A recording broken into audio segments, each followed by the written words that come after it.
Howdy, folks. It's me again. That's right, Santa Claus.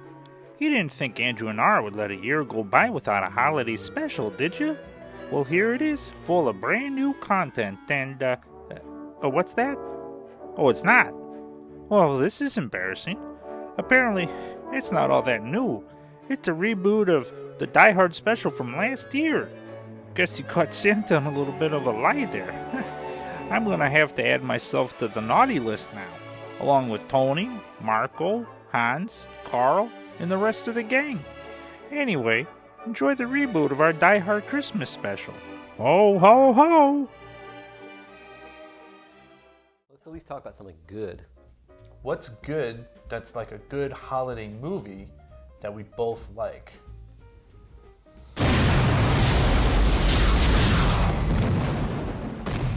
Die Hard! Die Hard! Yay!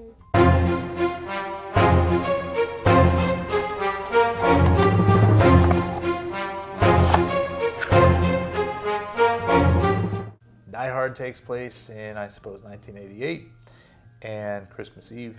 And John McClane is flying from New York to Los Angeles. It's all explained through the Argyle character. Yeah. We get the exposition that him and his wife, she got a really good job, turned into a great career. She moved to Los Angeles, he stayed in New York, she's out there with the kids. So yeah, this is the time to go, and it's Christmas, maybe they'll rekindle something. And we learn that her corporation, the Takagi, or Nakatomi, with her boss Takagi, they've picked up the expenses, they've flown him out there. So he gets to the party, it's immediately, kind of fish out of water. Then Hans and the other guys, they come in, Very take control of the slick. building. Yeah.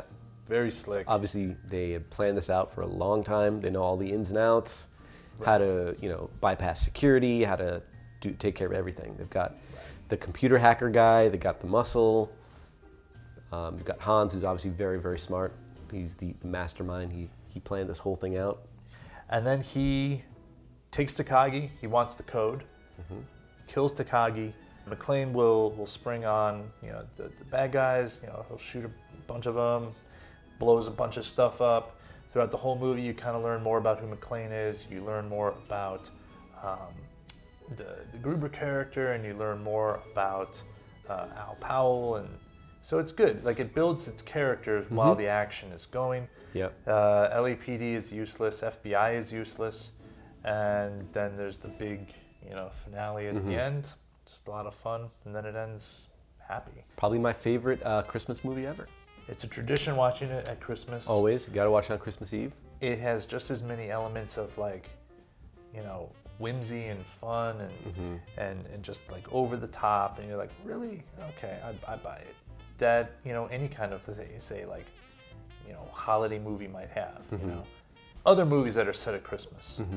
Lethal Weapon has a lot of references to Christmas lights, Christmas trees. There's a shootout in the Christmas tree lot.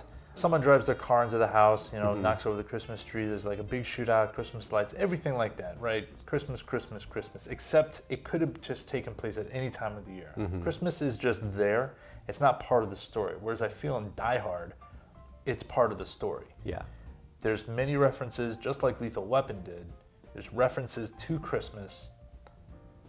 But I feel like because Christmas is more of that, again, that fantastical thing, there's a lot of things in Die Hard that are just a little bit fantastical.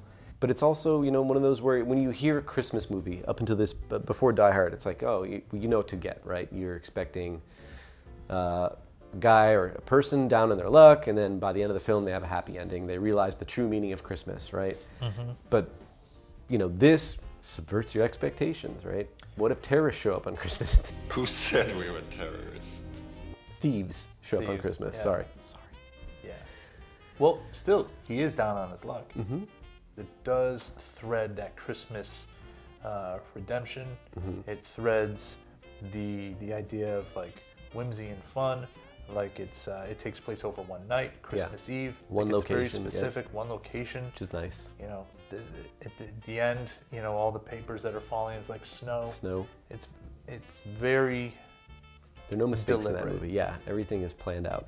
So I think Down it to the earns smallest details. Yeah. Absolutely. it earns its Christmas movie moniker. So You know, they sell those sweatshirts. You know, remember Nakatomi or remember 12/24/88 or whatever. Like, it's very popular now. It's very much in fashion to be wearing a shirt or something that references Die Hard. Ellis, what a douchebag. A great guy. I was just making a call, Snorting some lines. snorting some lines. He's a jerk. Well, We don't like Ellis. I don't like Ellis. I like Ellis. You would. And then Takagi, I do feel a little bit bad that he gets shot Yes, he's violently. got children. He's married. Yeah. He survived the internment camps. Right. He's well educated. You know, Rickman goes through his whole biography, and you're just kind of like, geez, this guy's a father of 5. You know, interned at Manzanar and all that stuff, and it's just kind of like he's been through. Al Powell, right? The only Right. cop that actually believes his story. Right. What's happening? The only competent cop. Pretty in much, Los yeah. And Angeles. he's just a beat cop. He doesn't. He's pushing papers. He's a desk jockey because he had a little accident. He shot a kid. Yeah. Dwayne T. Robinson.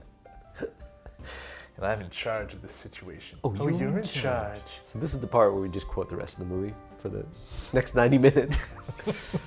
Come up here, doesn't look like you're in charge of Jack. Listen to me, you little ass. I'm not the one who just got on national television. You're not part of the solution. You're part of the problem. Put the other guy back on. Paraphrasing. Yeah. Of course. Of course, pretty close. Possibly the greatest villain ever. in He's my definitely opinion. he's definitely up there. Just so calculating and smart and funny and charming and everything. Yeah. Pretty much because of who played him. Hans Gruber is an example of a villain that, because everyone likes to play the villain, you know, they're more fun. They're more complex. Yeah. Hans Gruber elevated that film. Like, the idea of like, you're only as good as your villain, you know. They really set the bar. And they're not, you know, both Hans and McClane, they both want something, right? They're both driven and they're constantly, you know, bad. You know, because I've heard people say like Hans Gruber's the actual protagonist to, you know, according to the definition of a protagenist, you know, reaching a goal. Right. McClane gets in his way. McClane gets in his way. So, It's interesting. so there's Carl, right? Everybody's favorite. Great. Alexander Goodenough, perfect foil for like McClane. And I love that too about like the whole, you have the brains and then you have the muscle. He's bloodthirsty and he wants to kill McClane for obvious reasons. Right. Because he kills his brother. first, And so he's constant. It motivates him. See, that's good writing. You know, he's not just like going out to like kill the guy because he was told to by his boss. It's like Right. it's personal. Oh, sure. Theo, we can talk about him. Theo's cool. He serves a purpose. Right. He's kind of a wuss. And then they had the Asian guy. He's It's just pretty much a staple of Bad guy, anytime you needed an Asian bad guy. in the 80s. In the 80s, you called this guy. Then there's the guy that's sitting at the front desk.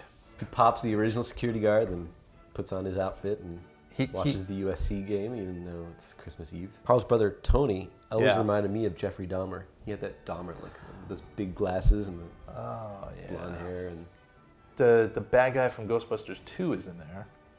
Remember? He's the guy that helps carry the rocket launcher, right. you know? And then, yeah, I see him, that guy. And then No More Table, pal. That's another guy. I don't Who's know. that guy? The New York connection, right? All people in the film that speak with the New York accent, and there's a lot number of them, Many, many, many. you know? We talk about this. Sometimes we talk before we talk. film. We talk. But it's not just a professional relationship. Yeah. It's more than professional. No, but we were saying how like the guys working in the manhole first of all, their helmets say Con Edison, which does not exist in Los Angeles. That's a New York thing. And they refer to the grid as grid 212, which is a New York area code, 212. They have strong New York accents. It can't be done from here. I got the rate. We can't do it from down here, I'm telling you. And you made that point that, and the people that have that accent are like the logical ones in the movie. Yeah. They're the only ones that kind of know what's going on. Yeah, they're making like sound decisions. It's like it can't be done from here. Can't be done from here. I could call. It can't be done, I tell you. Has to be done downtown. We're talking. I got the thing. Talking 10 city blocks. Hey, Walt, this is Walt down in Nakatomi. Hey, do me a favor. Do you think you could take out grid 212? 212? Are you crazy? Except for Johnson, he's got a New York accent. He's full of shit. Yeah. So there goes that theory. I suppose, but you're allowed to have, one anomaly in a theory. Are you really? Sure. Maybe they have to give one nod because Powell is LA. Powell is also incredibly logical and smart and is just like, he's a regular beat cop. He's still an LA guy, But even one more thing. What'd you do? Dwayne T. Robinson has one good line in there. I hope that's not a hostage. Where Powell kind of screws up, right? Powell's like, the things he said. Like being able to spot a phony ID. He's like, Jesus Christ, Powell. Could be a bartender for all we know. That's true. Yeah. He could be a bartender, which he actually was. Yes. What happened after this film? Have you ever wondered? Often keeps me up at night. So I wondered about what happened, with the beginning scene and wondered where'd the helicopter go. But one thing that people never really ever talk about, what happens after the events of the film? McClane's been shot up a little bit, beat up, he's tired, but he's happy, Hospital? He ends up at the ER where Hans is being taken, they're all being taken to the morgue. Right. Didn't Hans live? Didn't he fall on Louis Anderson? Yeah, yes. He just happened to be. Louis Anderson. He just happened to be walking around there. He was looking for a Wiener Schnitzel or something like that. Has anybody seen a Wiener Schnitzel? I'm starving. Ow! Ow! Yeah. Plop. Thornburg's probably there for broken nose. Right. They're all sitting in the lobby waiting together. Yeah, and McClane, He's like, it's just a flesh wound. Yeah. Holly, I just want to go home. It's Christmas Eve, for God's sake. John. John. You're bleeding from the face and the shoulder. It's just a flesh wound. You have a bullet in your back, John. Doctor comes out, Dr. Normal. Well, so many people. What happened? It must have been a disaster. I have not watched TV all day. And then he sees Hans. He's like, Bruder? Oh, I haven't seen you since. And then Hans is like, oh God, But that's more British thing. Yeah, that's what happened. It's like they all ended up at the ER. Yeah, that would have been a funny post-credit scene if such a thing existed. Yeah, like a Marvel post-credit scene, but instead it'd be like a Die Hard. And the doctor comes out and says, "Who's first?" And they all raise their hands. It just ends. Even John raises Hans's dead arm. There you go.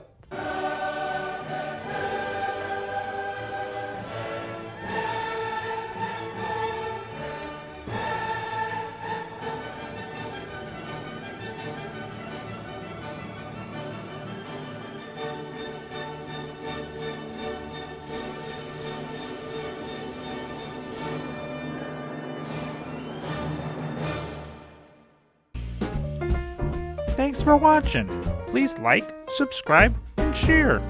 And have a happy holiday.